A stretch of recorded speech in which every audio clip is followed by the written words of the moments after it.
Halo guys, sobat-sobatku yang berbahagia dimanapun kalian berada, gimana nih kabarnya? Semoga sehat selalu ya guys. Berjumpa lagi bersama kami channel Mondays Movie, channel yang khusus membahas alur film. Dalam kehidupan modern seperti sekarang ini, fenomena smartphone menjadi salah satu passion atau gaya hidup yang tidak bisa dipisahkan dari kebutuhan masyarakat di berbagai belahan dunia. Smartphone sudah menjadi sebuah kebutuhan primer seorang manusia dalam menjalani aktivitas mereka. Terlepas memang barang tersebut sangat berguna untuk manusia, akan tetapi ada dampak buruk dari ketergantungan seseorang akan benda itu. Di film kali ini, kita akan membahas bagaimana sebuah smartphone akan menjadi sumber masalah dan bencana untuk seseorang. Bahkan dampak yang ditimbulkan tidak main-main lagi, yaitu sudah mengarah kepada menghilangnya nyawa seseorang. Lalu bagaimana hal itu bisa terjadi? Seperti biasa, jangan kemana-mana, tetap di DIY.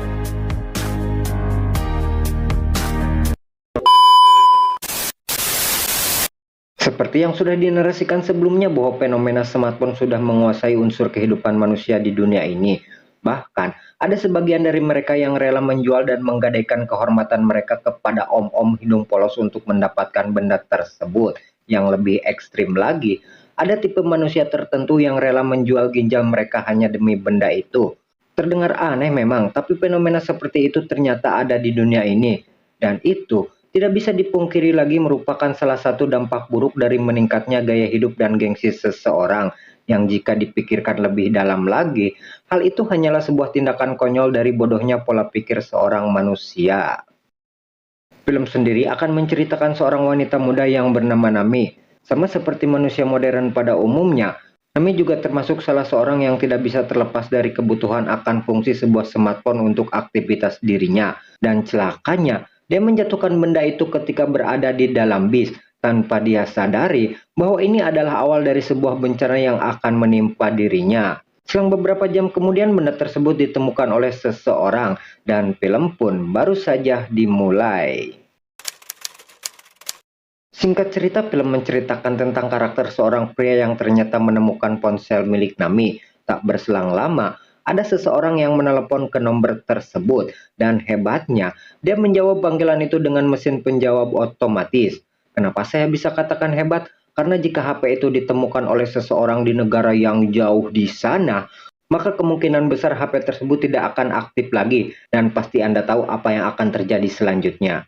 Diketahui bahwa si penelpon adalah teman baik dari Nami. Dia terus bertanya perihal asal muasal HP itu bisa berpindah tangan, dan lagi orang itu menjawab apapun pertanyaan dari teman Nami. Namun yang tak lazim, dia menjawab semua pertanyaan itu dengan menggunakan mesin penjawab otomatis. Entah apa maksud dan tujuan orang itu melakukan hal tersebut. 여보세요? 이남이, 아직도 자? 어제 버스에서 주웠어요. Yang membuat hal ini semakin aneh, orang itu mencatat semua informasi tentang Nami yang dia dengar dari temannya. Namun demikian, dia berjanji untuk bertemu dengan Nami dan akan mengembalikan ponsel miliknya. Akan tetapi, sebelum itu dia mencoba masuk dan mencoba mengakses ponsel tersebut. Dan pastinya, hal itu tidak bisa dilakukan karena HP itu menggunakan fitur pengaman. Namun setelah itu, hal yang di luar dugaan terjadi di tempat itu, di mana dia dengan sengaja merusak HP milik Nami dengan cara membenturkannya ke sebuah meja. Sementara itu di tempat yang berbeda, film menceritakan karakter lain yang bernama Lee Sung-woo yang merupakan seorang polisi. Di tempat itu dia sedang menyelidiki suatu kasus pembunuhan seorang wanita muda. Kasus itu sendiri benar-benar membuat para polisi pusing karena pelaku sangat rapih dalam menutupi setiap jejak yang ada di TKP itu. Setiap detail yang ada di sana, baik itu jejak kaki, sidik jari, benar-benar sangat rapih dan minim sekali keterangan untuk digali. Hingga polisi pun hanya mempunyai sedikit informasi yang bisa mereka kumpulkan dari kasus tersebut. Yang menarik dari semua itu, Lee Sung menemukan sebuah vitamin tumbuhan yang tampak benda tersebut tidak asing bagi dirinya. Dan yang tak kalah mengejutkan, sang polisi menemukan sebuah pohon yang bertuliskan nama anaknya. Karena kenyataannya, sang anak memang merupakan seorang dendrofil atau orang yang sangat menyukai tumbuhan tertentu. Dan tumbuhan itu adalah salah satu tumbuhan yang paling dia sukai. Namun yang jadi pertanyaan, apa hubungan anaknya dengan semua ini? 이거 하나 나오긴 했는데요. 뭐야 저건? 나무 영양제요?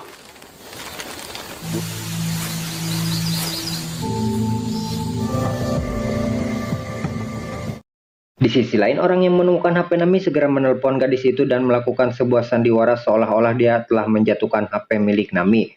Setelah itu, dia menyuruh Nami untuk datang ke sebuah layanan servis HP agar benda itu lekas diperbaiki. Di sana dia juga berkata bahwa Nami tidak perlu membayar ongkos servisnya karena semua itu sudah ditanggung oleh dirinya. Sampai sini mungkin Anda bertanya-tanya apa maksud dan tujuan orang itu melakukan ini semua. Namun setelah itu, kita akan dibuat tak percaya dan akan dibuat berpikir dua kali jika ingin memperbaiki ponsel milik kita tanpa tahu legalitas tempat tersebut. Segera Nami mendatangi tempat itu sesuai alamat yang sudah diberikan kepada dirinya. Tempat itu sendiri terkesan cukup aneh untuk ukuran tempat reparasi HP. Namun demikian, Nami tidak mau ambil pusing karena baginya sekarang yang terpenting adalah HP miliknya segera kembali. Semuanya terasa aneh dan tidak masuk akal ketika film menceritakan bahwa orang yang memperbaiki HP itu adalah orang yang sama yang merusak HP itu sendiri. Mungkin kita bertanya-tanya kenapa dia melakukan semua itu.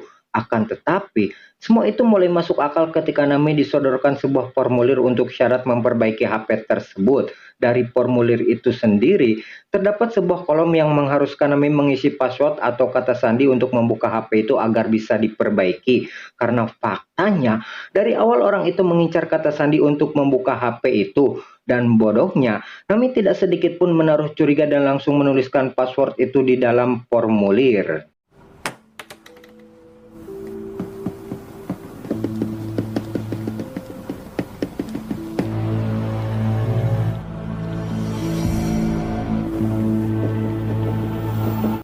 Seperti yang sudah diduga bahwa Nami akan mendapatkan masalah besar ketika dia memberikan kata sandi HP itu. Karena di sana, kita akan benar-benar melihat betapa mengerikannya sebuah ilmu teknologi ketika berada di tangan yang salah. Di sana, HP milik Nami diduplikasi atau bahasa kerennya dikloning semua data yang ada di dalam benda tersebut. Semua dokumen, baik itu akun, kata sandi, aplikasi, benar-benar dikopi secara keseluruhan. Itu artinya, orang itu mendapatkan kendali penuh atas HP milik Nami. Dan yang lebih edannya lagi, ternyata bukan hanya software HP milik Nami yang bisa dikendalikan oleh orang itu. Perangkat keras atau hardware juga tidak luput dari sasaran cloning yang dia lakukan. Hal itu bisa dilihat dari kamera yang bisa diakses oleh orang tersebut. Dengan fakta itu, membuat saya secara pribadi takut bukan kepalang jika memang aksi tersebut ada di dunia nyata.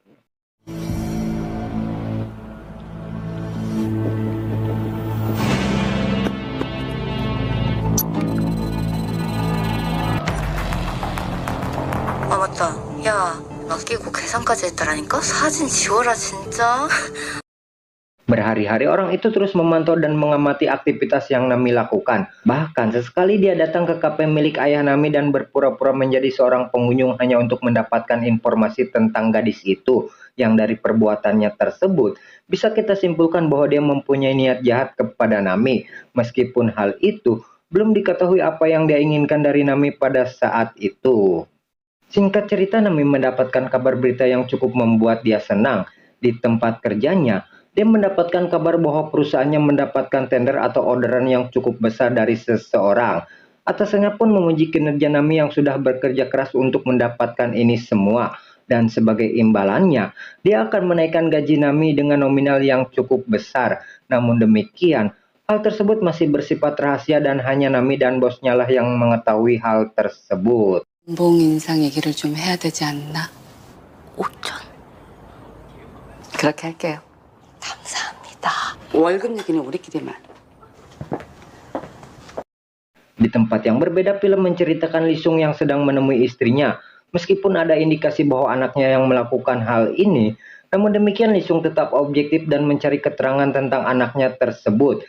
Di saat yang bersamaan, temannya mendapatkan informasi tentang sang anak yang Lisung cari selama ini. Dari informasi itu, diketahui bahwa korban mempunyai nomor milik anak Lisung di HP-nya. Dan anehnya, selang beberapa hari si korban justru memblokir nomor miliknya sendiri. Itu artinya, selama beberapa hari bahkan mungkin beberapa bulan orang itu tidak menggunakan ponselnya. Karena selama ini, tidak ada nomor ponsel yang terregistrasi atas nama si korban. Selain fakta itu, korban juga pernah berurusan dengan provider tempat tinggalnya karena dia merasa ditipu oleh si pemilik gedung dikarenakan dia hanya menyewa untuk sekali tinggal. Sementara si pemilik mengatakan bahwa dia sudah mengajukan perpanjangan kontrak di tempat tersebut. Tak membuang waktu lagi, Lisung kemudian pergi ke tempat yang menjadi rumah si korban pada saat itu. 못할 거냐고.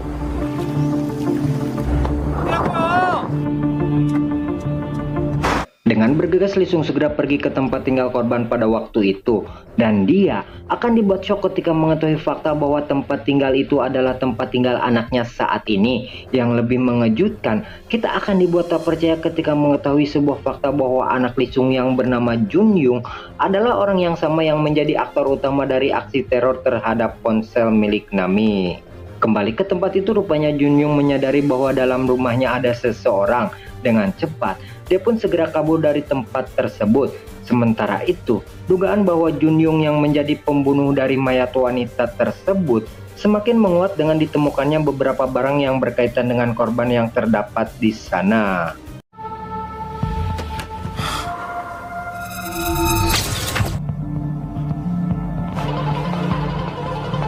Suatu hari Nami mulai merasakan efek dari manipulasi data ponsel yang dilakukan kepada dirinya. Di luar dugaan, Junyung melakukan aksi hacking atau peretasan ke sebuah akun media sosial milik Nami.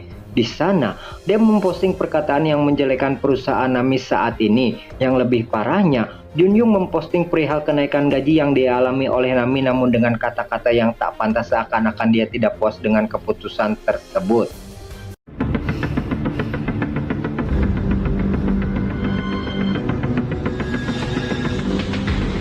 Segera Nami pergi ke kantornya guna mengkonfirmasi apa yang sebenarnya telah terjadi. Meskipun dia mengatakan bahwa akunnya telah diretas, namun demikian alasan itu sulit diterima karena perihal tentang kenaikan gaji itu hanyalah dirinya dan atasannya yang tahu. Sehingga hal itu membuat Nami tidak bisa berkata apa-apa meskipun dia sudah menjelaskan yang sebenarnya. Akibatnya, dia pun harus diusir dan dipecat dari perusahaannya saat itu juga. 해킹당한 것 같아요. 해킹당했구나. 세상에, 진짜 제가 그런 거 아니... 이해가 안 돼. 범인 잡아서 이거 다 돌려놓을게요. Aksi teror yang dilakukan Junyung rupanya bukan hanya mengincar Nami seorang. Di luar itu, ternyata dia juga mengincar orang terdekat Nami, yaitu sang ayah yang entah untuk tujuan apa. Namun sekali lagi, seorang psikopat berbeda dengan penjahat biasa pada umumnya. Jika seorang kriminal melakukan kejahatan untuk sebuah keuntungan atau mungkin balas dendam, psikopat pada umumnya tidak mempunyai motif tertentu dalam menjalankan aksinya. Satu-satunya alasan yang mereka punya hanyalah untuk memuaskan hasratnya akan suatu hal. 이것만 있으면 알 수 없는 게 하나도 없어. 이것만 있으면.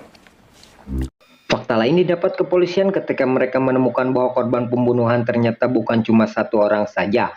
Ternyata para korban lain juga mempunyai ciri-ciri yang hampir sama satu dengan yang lainnya, sehingga bisa disimpulkan bahwa kemungkinan besar pembunuhan itu dilakukan oleh orang yang sama. Saat itulah Lisung jujur kepada temannya bahwa kemungkinan besar pembunuhan itu dilakukan oleh anaknya. Mendengar hal itu, temannya pun kaget bukan main dan menyarankan Lisung agar segera menangkap anaknya sebelum hal itu didengar oleh pihak kepolisian. 여기 간 거 그냥 안 넘어갈 거야. 이거 다 뒤집어 쓸 수도 있다고. 연락했어야지. 이게 다 진짜 준영이 짓이면. 다 내 잘못이야. 여기 준영이 수리점이야. 나 정말 도저히. 일단 여기로 가보자. Dengan berbekal informasi yang didapat dari rumah sebelumnya, Lisung mendapatkan tempat reparasi HP milik Junyung. Namun sayang, saat berada di sana tempat itu sudah kosong karena Junyung sudah memperhitungkan hal tersebut sebelumnya. Masih di tempat yang sama, Nami datang ke tempat itu karena dia mulai sadar bahwa semua ini bermula ketika dia mereparasi HP miliknya di tempat itu. Singkat cerita, dia dan para polisi pun akhirnya berencana akan menjebak Junyung untuk datang ke rumah Nami guna meringkus sang hacker di tempat yang sudah direncanakan. Sementara itu, di tempat lain Junyung secara tidak terduga merubah penampilannya yang belum diketahui untuk apa dia melakukan hal itu. 그러니까 우리가 집으로 오게 만들게요. 무조건 잡아야 돼요. Rencana penjebakan yang dilakukan para polisi dimulai dengan Nami yang menghubungi Junyung dengan berpura-pura meminta bantuan orang itu untuk mengecek HP-nya. Di sisi lain, para polisi mulai bersiap melakukan penangkapan kepada Junyung yang sudah datang ke tempat itu. Dengan sebuah pistol yang digenggamnya, Lisung bersiap dan bergegas meringkus Junyung. Meskipun dia sadar bahwa ini adalah konsekuensi, namun demikian dia masih ragu karena secara tidak langsung dia akan menangkap anaknya sendiri. Setelah itu, dia pun akhirnya menodongkan pistol ke arah Junyung dan meminta anak itu untuk membalikan badannya. Tapi tanpa diduga,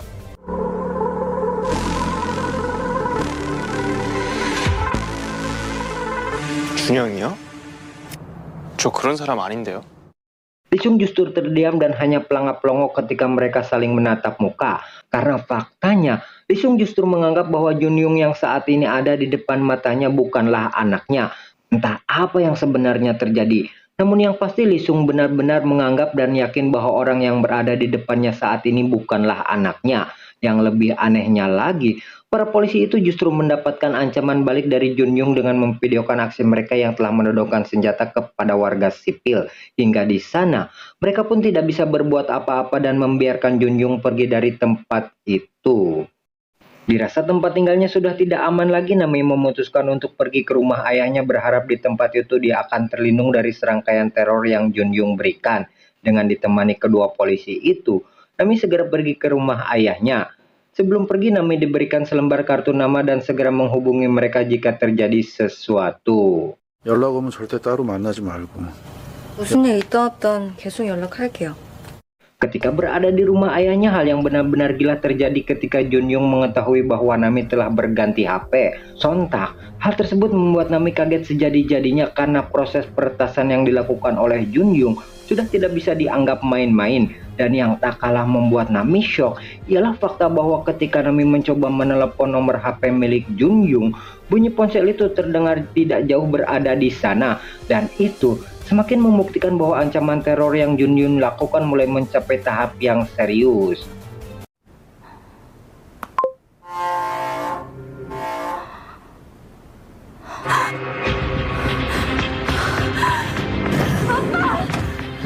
Fakta tersebut jelas membuat Nami panik dan segera bergegas untuk mengecek apa yang sebenarnya telah terjadi. Di sana, dia mencoba menghubungi Lisung untuk meminta pertolongan. Akan tetapi, hal tersebut tidak bisa dilakukan karena HP milik Nami sudah berada di bawah kendali Junyung sepenuhnya.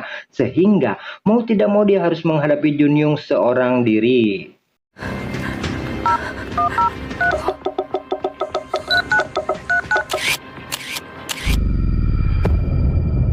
Sementara itu di tempat yang berbeda, Lisung dan temannya mendapatkan laporan yang tak kalah mengejutkan ketika mereka mengetahui bahwa anak Lisung yang bernama Junyung juga merupakan salah satu korban dari serangkaian pembunuhan yang telah dilakukan oleh orang yang saat ini sedang mengincar Nami. Itu artinya Junyung yang sekarang bukanlah Junyung yang asli, akan tetapi dia menyamar menjadi anak itu untuk membuat identitas palsu. Dengan begitu, misteri tentang Lisung yang tidak mengenal wajah anaknya pada saat itu terjawab sudah. 무용고사체랑 그게 실종신고 절차상 팀장님 DNA 팀장님이 가족관계 가능성이 높다는 결과가 나와서요. Kembali ke Nami, kita akan melihat dia sudah muak dengan apa yang sudah dilakukan Junyung palsu kepada dirinya. Oleh sebab itu, dia akan mengakhiri semua ini meskipun dia harus mati dalam upaya menghentikan semua aksi orang itu. Namun demikian, Junyung tidak sedikit pun menunjukkan rasa bersalah dan justru malah terkesan mempermainkan Nami. Karena di sana, dia mengatakan bahwa yang dia incar bukan Nami seorang. Akan tetapi, orang-orang terdekat Nami juga menjadi target yang akan Junyung eksekusi. Dengan semua ancaman itu, Junyung menyarankan agar Nami lebih baik mengikuti apa yang dia katakan.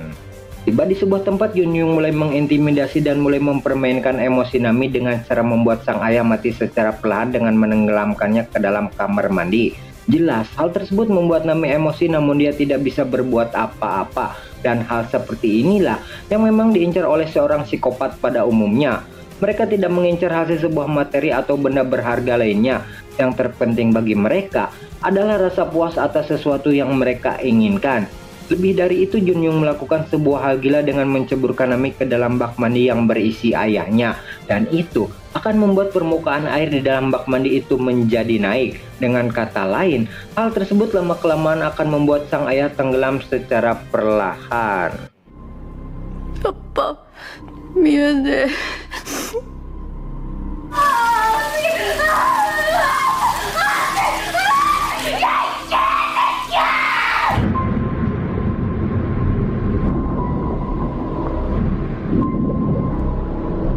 Merasa sudah puas dengan apa yang sudah dilakukan kepada Nami, Junyung lupa satu hal bahwa Nami datang ke sana bersama dua orang polisi. Meskipun mereka sudah pergi dari sana, akan tetapi mereka tetap mempersiapkan rencana ini jika Junyung melakukan sesuatu kepada Nami. Hingga di sana, Junyung baru sadar bahwa para polisi itu ternyata kembali lagi ke tempat itu. Dan akhirnya Lisung berhasil mendodong kepala Junyung ketika psikopat itu terlalu percaya diri bisa menyingkirkan mereka semua, yang pada kenyataannya justru dialah yang berhasil ditangkap oleh Lisung. Setelah itu Lisung dibuat jengkel bukan main ketika polisi itu menanyakan di mana Junyung menyembunyikan mayat anaknya. Yang hal itu direspon oleh Junyung palsu dengan sebuah lelucon seolah-olah dia mempermainkan perasaan Lisung sebagai seorang ayah. 버려. 아버지.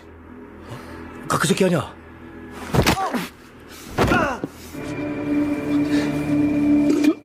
Sementara itu di tempat yang sama Nami menyaksikan teman dari Lisung sedang melakukan CPR kepada ayah Nami yang tak kunjung bernapas. Akan tetapi hal tersebut amat sulit dilakukan karena terlalu banyak air yang masuk ke dalam tubuh sang ayah. Dan kemungkinan besar ayahnya sulit diselamatkan mengingat tidak ada tanda-tanda pernapasan dalam diri ayahnya.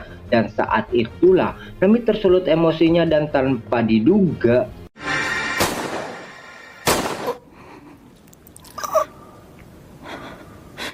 Nami dengan ekspresi dingin menembak Junyung hingga membuat penjahat itu mati di tempat. Semua itu adalah puncak amarah dari semua yang telah dia lakukan kepada Nami. Namun demikian, di saat yang bersamaan Nami melihat bahwa ayahnya berhasil diselamatkan dan film pun berakhir sampai di sini.